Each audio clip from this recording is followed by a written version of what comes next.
Hey, welcome back to Pappy Tinkers. And we got another new model here today. This one is the Revell 1929 Model A Ford Roadster. And I realized that when I bought this kit, I have never built a model older than like a 55 Chevy. Nothing from the 40s, nothing from the 30s. I've never built one. And then a few weeks ago, the club decided to have a rat rod build off. And, well, here we go. So, this particular kit has been a staple at one of the big box stores, Hobby Lobby, forever. And I've always looked at it, so I finally picked it up. And so far, I'm pretty impressed with what it says just on the box. I mean, it says that there's 149 pieces, which means there's bound to be some options in here. And for those of you who are like me and just stuck with the 50s and 60s muscle cars, let's take a look and see what's in this thing. Oh, and there should be links to Panhandle Automotive Society, which both me and Shaggy are a member of. If you haven't seen Shaggy's channel, go check it out. There should be a link somewhere around for it as well. Now give me a second to change the camera view. We'll see what's in this box.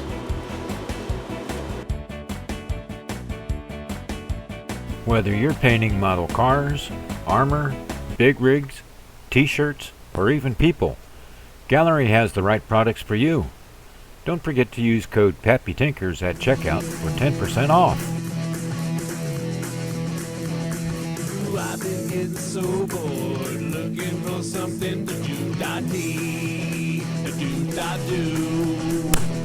My jeans are filled with loose change. I'm going to the hobby store with you. Okay, welcome back to Pappy Tinkers. I'm going to go about this video as if you are like me and never built a little Roadster like this, or this particular one. So if you have, or if you're like my friend Tiffany, who's built dozens of them, well, you know what to do. Otherwise, stick around. Let's explore this thing. Like I said, the box said it's got 149 pieces, and as a modeler, I'm sure you know that Revell is not one to give lots of custom parts and stuff like that. You get what's on the picture of the box, and that's what you get. But already here on the side, we can see some different engine options and some steering wheel options. So we're already getting it. And there's another story about a teal or aqua color one of these, but I'll save that for later. So that's what's in this thing.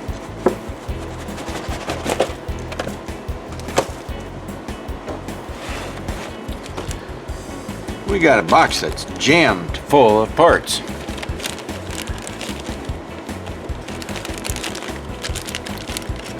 I see three separate things of chrome sprues, wheel options, disc brakes, brake backs,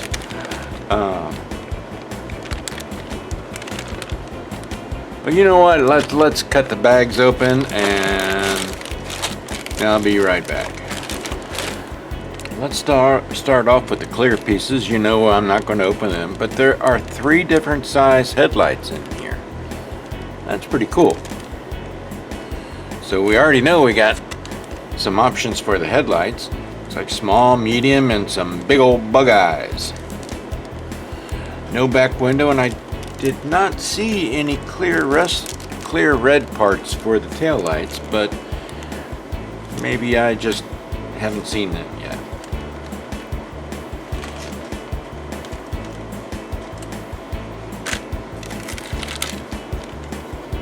This seems so small, so tiny compared to the 60s muscle cars that I'm used to building. It's like half the size. But it looks like very clean molding. I really don't see anything on this that needs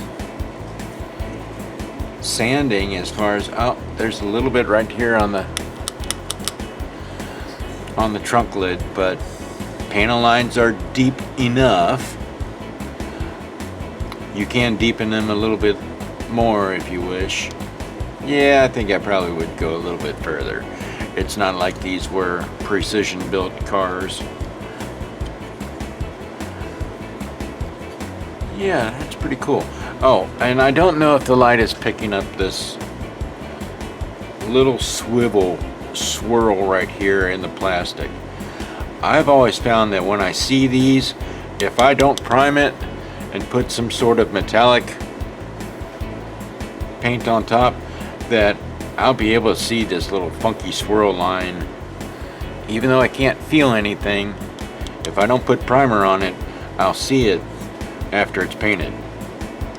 But nowadays I prime everything anyways, so that won't be an issue.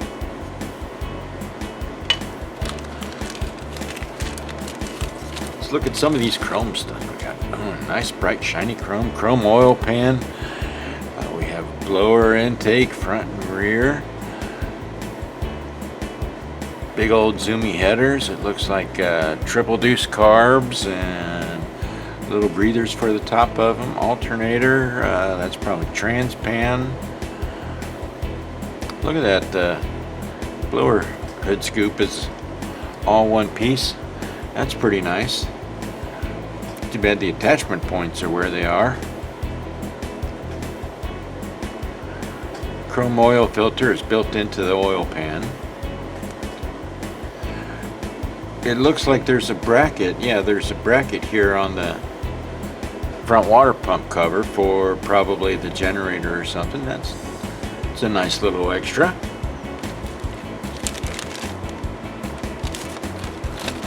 Then we got lots more chrome parts.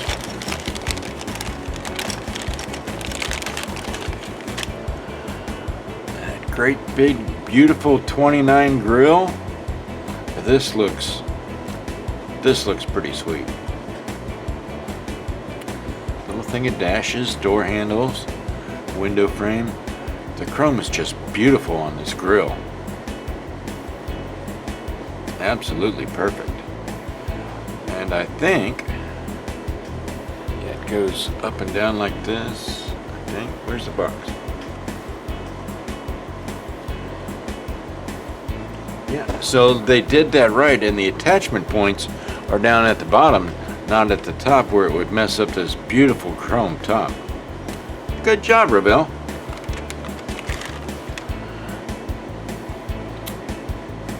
Another tree with some rear end parts and some front end parts. The straight axle for the front, or the chromed leaf spring axle for the front.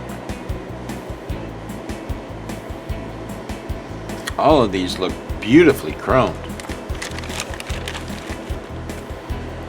2 chrome steering wheels.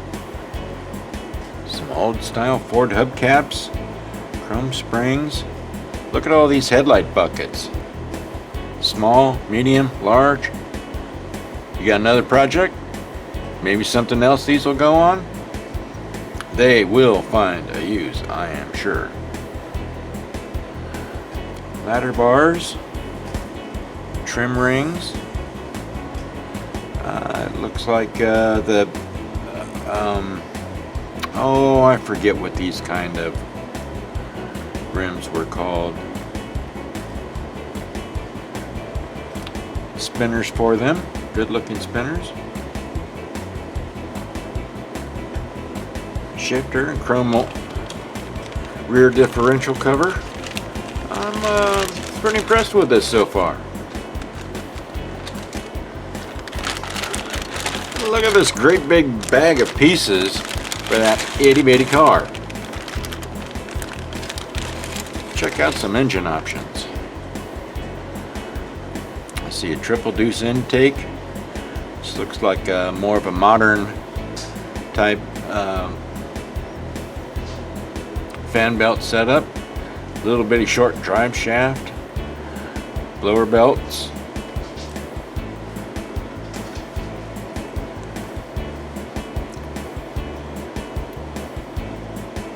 There's some very fine casting on the engine blocks, but not very much.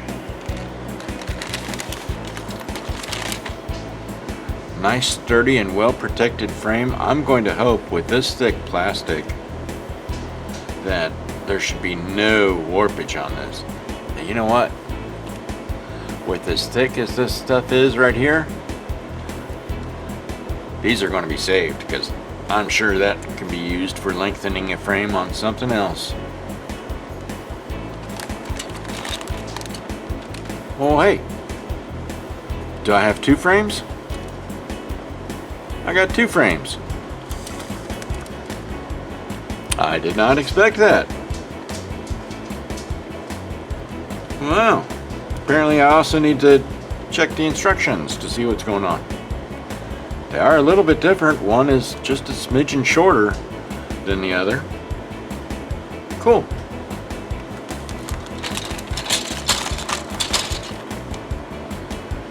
Let's see, we got some exhaust pipes.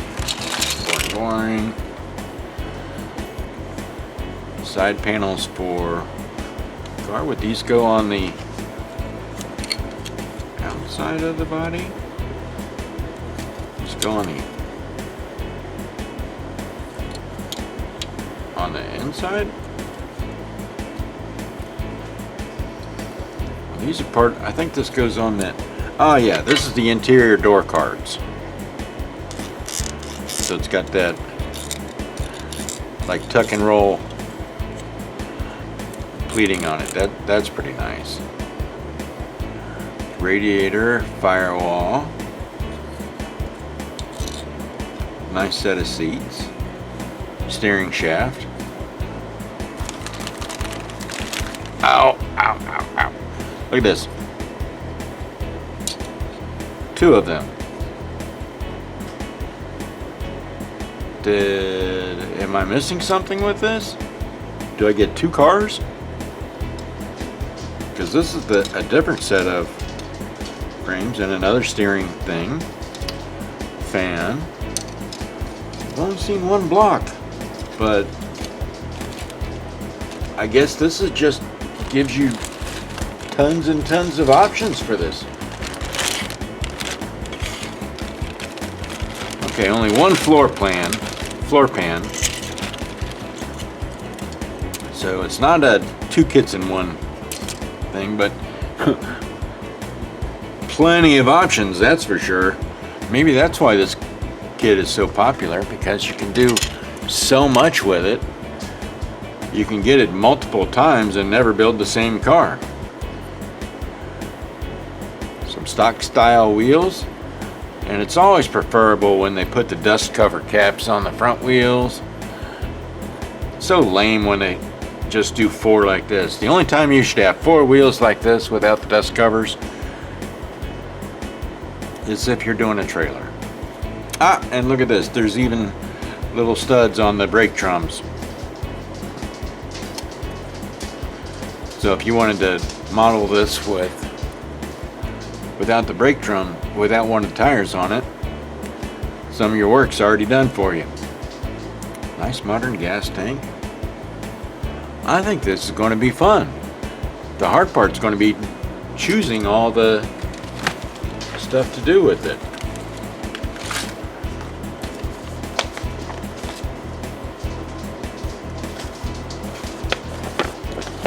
The instructions that I didn't go through, there's a ton of them. I mean, it starts going through all the different options, and I'm sure it'll tell me in here about which one for the frame, and yeah, there's that, and the wheels, and all this other stuff. Two completely different style things. This is actually a pretty thick instruction book for such a little model. Let's take a look at the decals. Well, you have to do your own white wall tires if you want. Nice variety of license plates, some pinstriping, some decals to make it look a little rusty, or perhaps that's dirt. Stripes if you want them. I believe these down here are supposed to be like kind of rusty areas. Can you see that?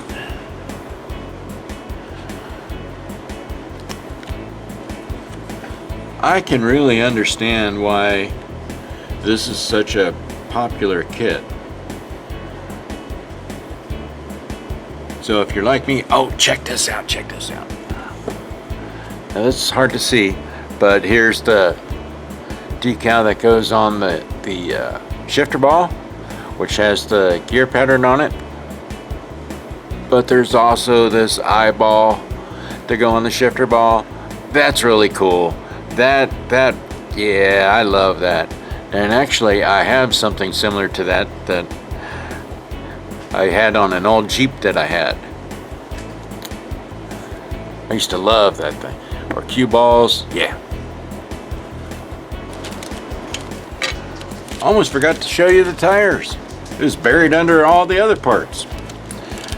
They didn't give you a lot of options on these, but these have great treads. There's two bigger rear tires and two smaller front tires that have pretty good tread on both sides. And of course the 4 pins that Revell likes to use to hold the wheels on. But these are good looking tires. Yeah, this is going to be a good kit. This, I think I'm going to enjoy building this. I think I'm going to enjoy it a lot. I'm not going to give you updates on it all the time, but you'll see it when it's done and when I have it ready for the club show, and maybe there'll be an update in it. I don't know. We'll see. But if you are like me and have been looking at this kit at Hobby Lobby or wherever else for ages and ages, and you've never built a Roadster, this sure looks like the one to try. Lots of options, lots of options. Alright guys, we'll see you next time on Pappy Tankers. Airfix. Max. Okay. All right, modelers. Let's go.